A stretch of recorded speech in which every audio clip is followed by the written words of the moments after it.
So this is the Eritco elevator supplied by HD Homelift, and we encountered some of these in one of our house tours, and we were so impressed that we decided to make a review of it. Or at least I'm gonna make a review of it. So let's get into it. Also bear with me because we are gonna get into the nitty-gritty.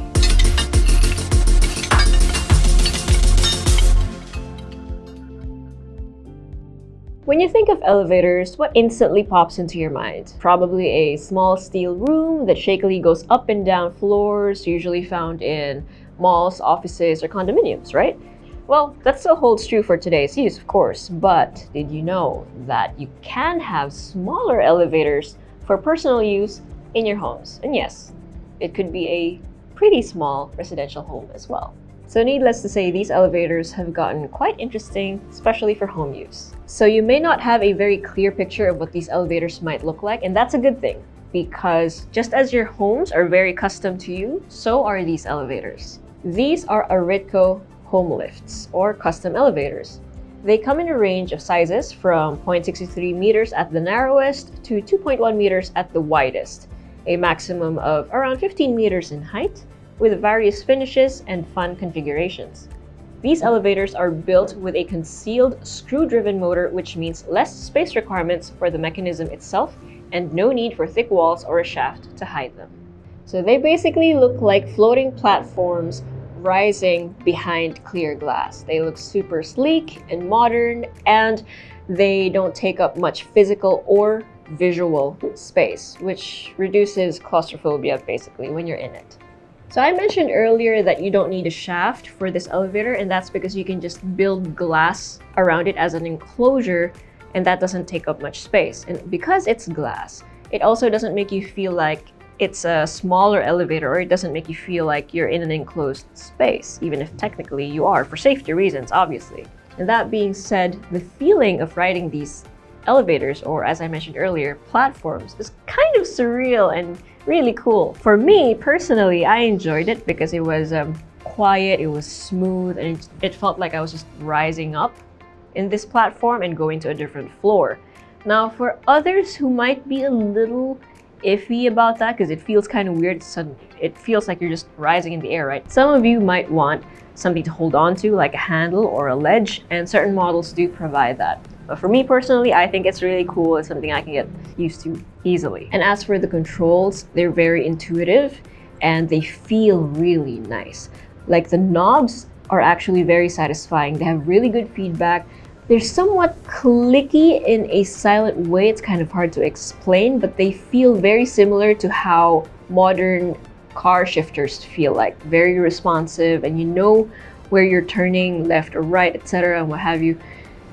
And it feels very sturdy. So depending on which model you have, you could have the regular push buttons or a rotary or a knob. All of them feel very sleek and straight to the point and very satisfying to actually, or tactile to control. So visually, it's like you have these thin materials like the glass, the platform itself, the panels, but when you touch them, they feel very solid and they're really nice to the touch. And they come in different colors and textures. You could have glass, you could have wallpaper even. You can change the back panel, you can change the glass themselves, you can change the carpet, the one that you actually stand on. You could also change it into wood panel if you want. So it depends on what your home design is, and you can have the elevator fit that and match that. I don't think it'd take anyone much convincing that these elevators look really good, because they straight up do. But I know some of you might have some reservations about installing these in your home because, frankly, who wouldn't? It's still a piece of machinery that has its own set of problems and maintenance, and I hear you. So let's say the power goes out. What now? Thankfully, these have a 6-hour battery reserve that can safely get you out of the elevator itself. And with that long a backup, you can even use it to transport the rest of the family for an emergency evacuation. Of course, it'll run slower if it were running in its battery reserve, but slower is better than never, right?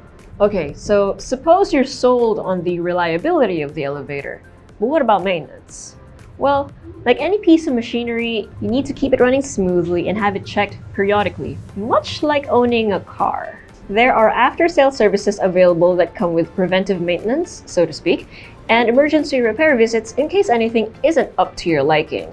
And in case you're wondering, pricing is also very similar to owning a car, starting at 1.8 million pesos. As for cleaning and manual maintenance, I'm happy to report that there are safe and easy steps to be able to clean every nook and cranny on this thing without fearing you'll get stuck inside or worse, which is a very real fear for some people. There are all measures of safety and emergency contingencies for everything, including for when your drunk guest forces open a door and it stops working. Your service panel module and manual has you covered, and so does your Smart Lift app, which acts as a dashboard for you to know exactly what's going on and what needs to be done. Right, so let's say you want or need that Smart Lift in your home. How long will it take to install? Well, technically, installing it would only need about a week or two to finish. However, how long did it take for you to install? It was really curious. 7 to 14 days. That doesn't include the time talking about the design, getting it approved, having the parts shipped, and making sure your house is structurally ready to house the elevator. And that can take around 6 months from planning to installation. So keep that in mind when planning with a timeline. You'll also need a minimum amount of space to have specific models installed. And if you need certain customizations like a handrail, like I mentioned earlier, I know someone who was feeling a little queasy without being able to hold on to stuff, so he particularly needs a handle for it. You might need a slightly bigger allotment for a different model that allows for that customization. And for all the specifics, make sure you refer to the brochure, the website, or the links in the description below. To cap it off, you have a space-saving home lift option for your home that's highly customizable, easy to maintain, and has a ton of safety features, and is easy to integrate into your home and household routine. You can design your home lift now and see what it'll look like through their website. Again, links in the description. So whether it's a want or a need, it's good to know that we can have these perfect elevators for personal home use in any style, color, and configuration that we want. So imagine this. You could have an elevator behind a closet, and that elevator is going to lead you to a secret floor. Doesn't that sound super fun? But of course, again, for the need, maybe you have someone who needs an elevator to go up certain floors. You can also configure these to go up a specific floor, for example, from the ground floor straight up to the roof deck maybe. So it's very, very customizable. You can even, let's say design-wise, have one bigger passenger elevator right in the middle of your home. That way, every time you go up a floor, you can see the entire floor. That sounds pretty cool. So if that sounds really good to you, well, at least now you know it's a viable option. And I think it's pretty awesome that these are available to us now. I personally think it would be super cool to have an elevator lead to a secret room, but what would you use an elevator for?